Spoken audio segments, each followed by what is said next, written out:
तो हम लोग डिस्कस कर रहे हैं प्रोटोजोवन डिजीज के बारे में। ह्यूमन के अंदर कौन कौन सी प्रोटोजोवन डिजीज होती है, तो उसमें नेक्स्ट है हमारा अमीबियासिस या अमीबिक डिसेंट्री, और इसका कॉजिंग एजेंट क्या है, एंट अमीबा हिस्टोलिटिका, जो कि एक प्रोटोजोवन पैरासाइट है। और वो कहाँ इन्वेट करता है, कहाँ इन्फेक्शन करता है, लार्ज इंटेस्टाइन ऑफ ह्यूमन।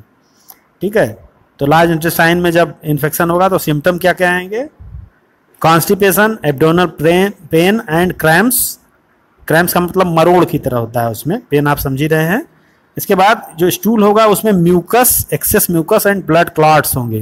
ठीक है, क्योंकि वह इंटेस्टाइनल वॉल को डैमेज करता है, इसीलिए इसमें म्यूकस भी आता है और ब्लड क्लॉट भी आता है। जब वॉल डैमेज होगी तो थोड़ा बहुत ब्लड आएगा ही उससे, और म्यूकस का सिक्रेशन भी वहाँ बढ़ जाएगा। तो और ये दोनों चीज़ स्टूल में आने लगती है, और स्टूल बार बार इसमें डिफिकेशन होता है, और डिफिकेशन के साथ साथ म्यूकस और ब्लड भी आता है। और चूंकि इन्फेक्शन होता है, लार्ज इंटेस्टाइन की वॉल में इन्फेक्शन होता है, इसलिए क्रैम्प भी होता है, मरोड़ भी होता है, पेट में दर्द होकर के बार बार स्टूल महसूस होता है, बार बार लैट्रिन होती है इसमें। तो इस तरह का कंडीशन इसमें होता है, जिसको आप लोग कॉमन भाषा में पेचिस बोलते हैं, है ना, कि पेचिस हो रही है, बार बार खूनी दस्त जिसको आप लोग कहते हैं, वही है अमीबिक डिसेंट्री।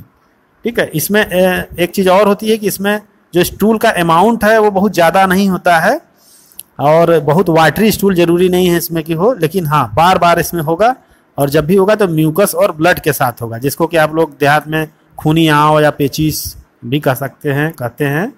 तो इस तरह से अब इसके ट्रांसमिशन का मीडियम का है, कैसे ये बीमारी फैलती है, तो इसमें हाउस फ्लीज जो हैं वो मैकेनिकल कैरियर हैं और serve to transmit parasite from faeces of infected person to the food and food products.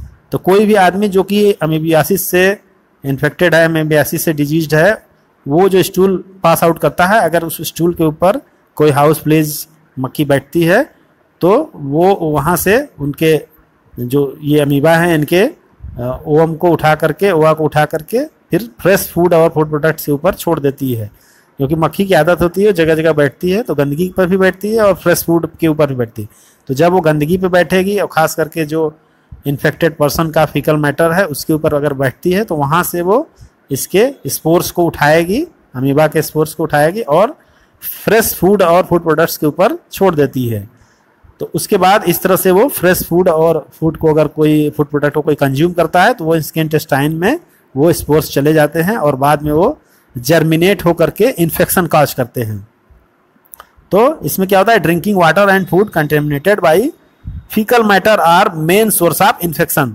तो इस तरह से फीकल मैटर के थ्रू फूड और वाटर कंटेमिनेट होता है, जो इन्फेक्टेड पर्सन है उसके फीकल मैटर के थ्रू फूड और वाटर कंटेमिनेट होता है, और इस फूड और वाटर कंटेमिनेटेड फूड और वाटर को अगर कोई नॉन डिजीज्ड या फ्रेश बॉडी, ह्यूमन बॉडी अगर इसको कंज्यूम करती है, तो उसके अंदर भी इन्फेक्शन चले जाते हैं। ये बिल्कुल कॉमन सी बात है, आप समझ गए होंगे। इस तरह से ये पूरा प्रोसेस, इसका लाइफ साइकिल कंप्लीट होता है।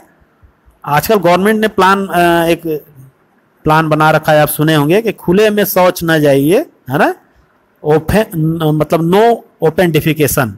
इसके लिए बहुत सारे टॉयलेट बनवाए जा रहे हैं जगह जगह पे, बहुत बड़े स्तर पर ये योजना चल रही है। ठीक है, तो स्वच्छ भारत योजना के अंतर्गत ये सारी प्रोसीजर हो रही है, आप खूब अच्छी तरह जानते होंगे इसके बारे में।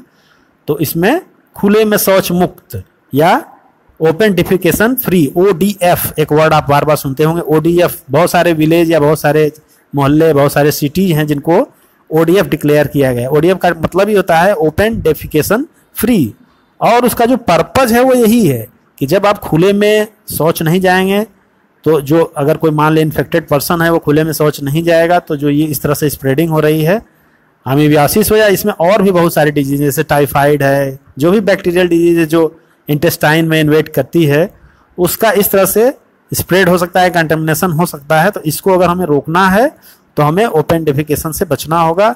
टॉयलेट का यूज करें और प्रॉपर उनका सैनिटेशन करें, प्रॉपर आप क्लीनिंग रखें उनको। ये सब चीज़ें इसीलिए बताई जाती हैं कि जब मक्खी मच्छर कम होंगे तो अपने आप इन्फेक्शन कम होगा। अभी आपने देखा कि गंदा पानी जहाँ भी स्टोर होता है वहाँ पे मॉस्किटो डेवलप होते हैं। अब मॉस्किटो डेवलप होंगे तो अगर एनोफिलीज मॉस्किटो है तो मलेरिया होगा, अगर जो है कि क्यूलेक्स मॉस्किटो है तो उससे आपको फाइलेरिया होगा, और अगर एडीज मॉस्किटो है तो डेंगू होगा। और उसमें एक दो डिजीज डेंगू से एडीज मच्छर से और भी होती हैं। तो इस तरह से चिकनगुनिया है, जैसे वो भी एडीज मच्छर की एक वैरायटी से होता है। तो अगर हम साफ सफाई का ध्यान रखें, ओपन डेफिकेशन फ्री रखें और प्रॉपर सैनिटाइजेशन यूज करें, टॉयलेट यूज करें, हैंड वॉश करें प्रॉपर, तो हम बहुत सी बीमारियों से बच सकते हैं। ठीक है।